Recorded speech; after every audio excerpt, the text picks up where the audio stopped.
What's up, guys? Welcome to Daily Dose of Reddit. This is your host, Zach, and today's subreddit is r/IDoWorkHereLady. This story's called Lady Calls Me and Thinks That I Am Scamming. Hi, I'm new here. Context: I work for a company that sells insurances for appliances. However, I'm just in a call center in South America, Colombia, and I do the billing from there. Let's start. Beep. Thank you so much for calling. Name of the company. May I have your phone number, please? No. Who are you? Why are you answering my call? Well, I do work here on the billing department, so I'm here to assist you. Where are you from? I'm from South America, Colombia. So you're Mexican? I don't want to speak with Mexicans. I do not hate Mexico, but I do really hate people who think that every person that speaks Spanish is Mexican. No, miss. I'm from Colombia, so I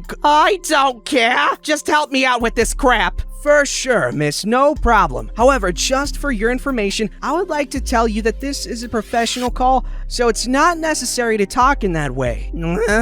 So after I made all the process to validate the account, I asked, okay, miss, so you mean to update your credit card, right? Yes. Okay, so in that case, just in order to update, I'll need the new card number, the expiration dates, and the CVV code at the back. And why do you need all of that? Let me give you the last 4 digits. Well, miss, I can take the last 4 digits, but I won't be able to update the information for you. Let me talk to your freaking supervisor. Miss, this is the first warning. If you keep using bad language, I will have to disconnect this call. No. So, may I know why you want to talk to my supervisor? Because you're trying to scam my information. You are trying to steal my information. Miss, every call is being recorded, and I'm not allowed to keep that information after the call. I don't trust you. In Mexico, there are just monkeys and immigrants. I was losing my patience. Miss, this is the second warning. I never swore. No, miss, but you are being racist. I was trying to be polite the whole time, while that witch was just yelling. Pass me your supervisor right now. I'm gonna call the police, my lawyer,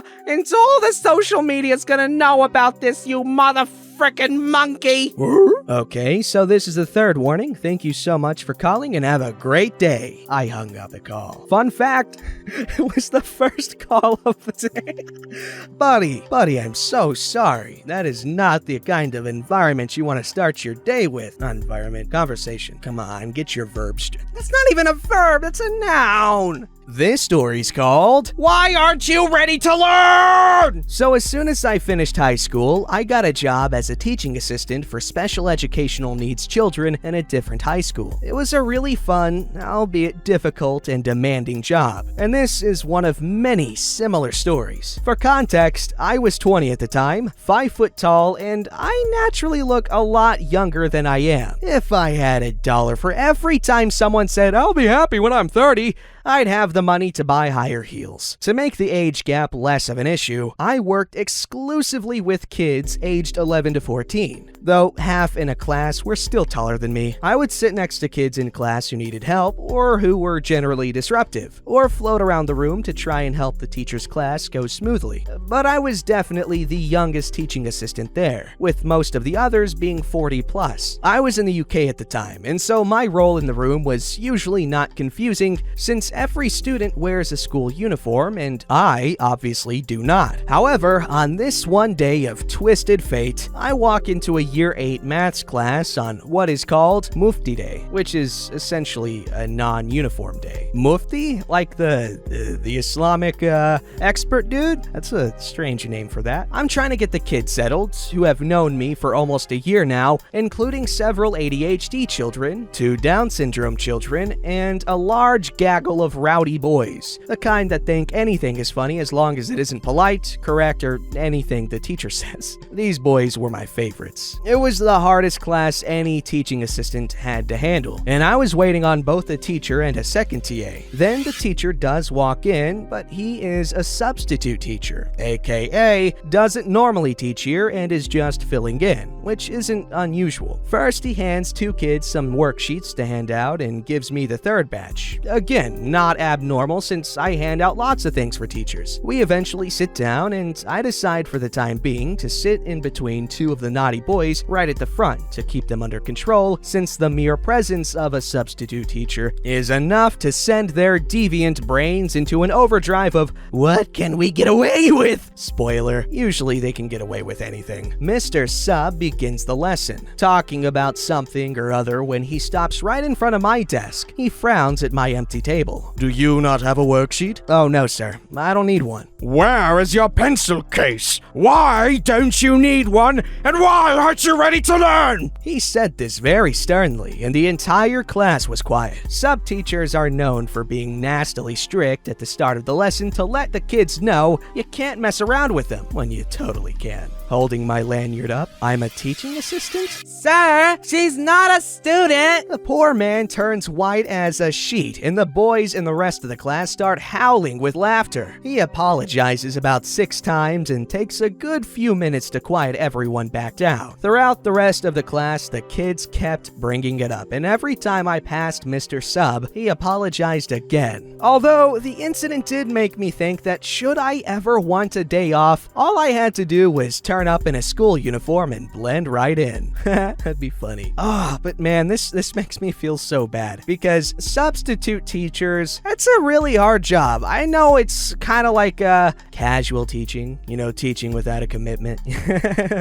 Anyway, it's just substitute teachers, they never get respect. Kids are jerks, man. Like, anytime there's a substitute teacher, I try really, really hard to stay quiet and respect them because I really feel bad when a substitute teacher is trying to get everyone to shut the hell up and do their work, but everyone's just completely disregarding them. However, I didn't say that the substitute teacher yelled, but they did all caps, and that's how my brain interpreted it.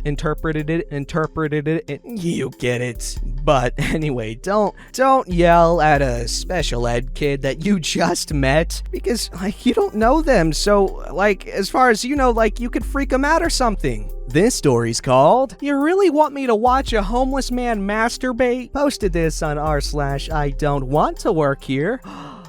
And tried to post it on r/Tales of Retail, but couldn't for some reason. Anyway, enjoy the story, and I'm not sure if it technically belongs on the sub. First time posting on Reddit, and I'm on mobile, so apologies. English is my best language, however, autocorrect is a bimbo, so again, forgive me. I live in New York City, won't tell you the borough, and was Brooklyn, and was volunteering for the public Queens, it's gotta be Queens, while I was in high school. I enjoyed working at the library. I put away books, made arts and crafts for kids, played on the Xbox One they had, and fixed computer problems boomers had. Once had an old lady try to print out a YouTube video. It was hilarious. As anyone who works in a public library, you have to deal with the public. We have nice people, bad people, sometimes junkies or homeless people just trying to stay off the streets for a few hours. It's whatever. I'd been working at the public library for about 2 weeks when I noticed a black homeless man sitting at a desk in the middle of the library. He had no books, but he had a plastic bag, which I assume had his food for the day. My manager is a nice, somewhat outdated old white lady, like early 60s, and I was a brown male teen.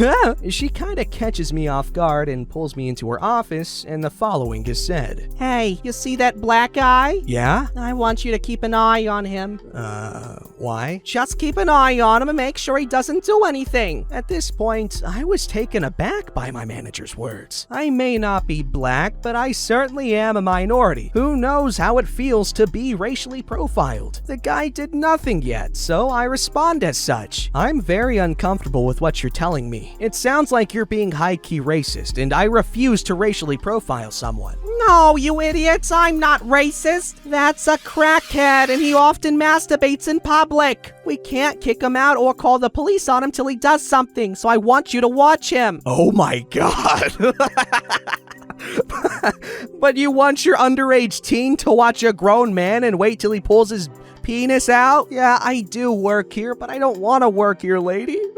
You know what? He may be a crack-headed pervert or a perverted crackhead, but OP. Good looking out there, buddy. With the whole racial profiling. But what that was crackhead profiling, which is 100% acceptable. In fact, encouraged. This story's called Production Assistant Thinks She's My Boss. A bit of background. town. I work in the film and television industry. On this particular shoot, I was the best boy electrician, the foreman of the electrical department and working directly under gaffer/chief lighting technician. The duties of a best boy electrician include things like filling out time cards for my department, hiring the lighting technicians, electricians, keeping the truck organized and on this show, driving the grip electric truck. One fine morning, I pull up to set, park my truck, and shut off the engine. I open up the back, then I head into the set to greet the gaffer and BBG and see where the gaffer wants things staged for the day, and what equipment will be pulling out first, and around whereabouts distro needs to be run. Once I get my instructions, I head back to the truck, and I find someone on it who I don't recognize. She's rummaging around the shelves, looking through the milk crates, completely ignoring me. Now, it's not impossible for me to not recognize someone on the truck. The best boy grip may have bought on a day player if he's short-handed that day. So I go to introduce myself. Hey, how are you today? Oh, good. You must be a production assistant. Can you tell me where the spike tape is? Spike tape is marking tape, usually used for setting actors' marks. Oh, probably with the camera department. I'm sorry, who are you? I'm just looking for the... Never mind. She found my personal rolls in my carabiner. I keep 2 colors for my own use, and I use one of them to tag my drinks, and the other one for setting marks when I do Steadicam. These rolls are mine. They don't belong to the truck, nor to the production. She jumps down off of the deck of the truck and starts to head towards the set. Wait, stop! That's not camera department's tape. Do you want me to walk you the second AC for you? What do you mean? It's spike tape, isn't it? I'm the key production assistant, which makes me your boss. Plus, I was the production manager on mid-tier local web series. So you should know who I am. Those roles are actually mine. They have my name written on them. No, they have the best boy electrician's name on them. And the assistant director told me to ask him, but he wasn't by the truck. I'm the best boy electrician. No, you're not. You're just some local university freshman. I know the best boy electrician. I have his phone number. Why don't you go ahead and call him? She grabs a call sheet from her back pocket, then finds my number, dials it, puts the phone to her ear. After a second staring at me with hostility, my phone starts to ring. I take it out of my pocket and answer. Give me my tape, stay off of the truck. Production assistants are not allowed to touch grip or electrical equipment. I hung up, she gives me the tape and slinks off. Cut to around lunch and I see her lurking around grip staging area and round the corner just fast enough to see her walking off with a couple of apple boxes. I hang around staging for a while, eat my lunch, then start doing the rounds and making sure everything is ready to get back into shooting after lunch. I run across the 2 apple boxes next to a lunch box, which is a metal box with a bunch of outlets on it, run from our generator to power lower wattage lights. She had unplugged a light in order to charge her phone, which was left on top of the box. I unplug her phone and take it straight to the assistant director. I talk to the assistant director about it. Production assistants don't handle electric for any reason. We're pretty strict about that. And she was asked to go home after lunch. Turns out she had also spent the entire day hovering over the director's shoulder and bossing around the other production assistants, despite the fact that she wasn't actually the key production assistant. It also turns out that she was a senior at the university she said I was a freshman from. I have not seen her since. I have no idea why she thought I was a production assistant. First of all, that's badass. You don't really see a lot of stories from people in the film, or I guess entertainment industry even. It's really cool to see that, because, you know, your boy's a voice actor. This story's called The Inherent Sexism in Construction. Being a woman in the construction industry, there's a myriad of ways to be taken as someone who doesn't belong. It was made especially easy at my last job, where I would visit the majority of my job sites once a week to collect paperwork and again once a month for a meeting. One morning, I was getting out of my car on a site about an hour from my home. It was early, almost 7 a.m., and the coffee I sucked down on the trip hadn't hit me yet. I'm one of those people who barely functions for the first hour or two after waking talking. Any conversation results in a resting bimbo face while I process your words. I stepped out of my car. I was parked in a special lot that was put aside for people going on that specific site. I make my way to the other side of my car to put on my vest and hard hat and grab my laptop for the meeting. But before I get to open my door, I'm stopped. Some guy working on site for the same contractor as we are, but not for us, tells me, This parking lot is for people on the job site only. I agree. It was phrased as a statement, so I didn't think anything of it. Just confirmed that he was, in fact, correct, but then he kept repeating, This parking is for people on the job site only. Had he come 1 minute later, maybe I would have passed for someone who belonged with my safety gear on. But I sure as hell wasn't going to open my car door in the situation to grab my stuff. After a bit of repetitive back and forth, I get annoyed and gestured to the job site. Can I go now? I have a meeting. On a job site? Yeah. Oh, and you're parked in the right place. I know. I get my things and go to the office trailer. The coffee finally hits me a couple of hours later. I realized he didn't think I belonged here because I am a woman on a construction site. This is a difficult one because obviously OP did nothing wrong. She's just doing her freaking job. So that's out of the way. However, we do need to take into account the fact that construction is like, I don't know the actual numbers and I could be wrong, so sorry if I am, but it's like 99% male. That is obviously an exaggeration, but it's mostly male. And that could be for various reasons, whether it be probably most